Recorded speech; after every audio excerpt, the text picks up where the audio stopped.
ইনসান কিভাবে এমন হয়, মুসলমান পরিচয় দিলে এভাবে কেমন হয়?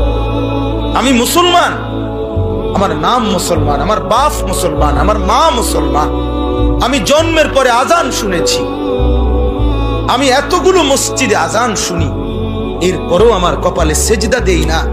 আরে আমি মানুষ কিভাবে? কেমনে বললে বুঝবেন বাপ? ওই বেটা, কেমনে বললে বুঝবেন?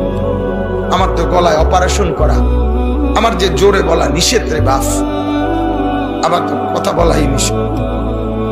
আমি আমার আবেগ থামাইতে পারি না, আমার অস্থিরতা আমি থামাইতেই পারি না, আমার বেচাইনি আমি থামাইতে পারি না। এটা কি কথা? তুই নামাজ পড়ো না কেন? সেজদা দাও না কেন? একজন মুসলমানের বাচ্চা তুমি সারাদিন উলঙ্গ ছবি দেখো কেন?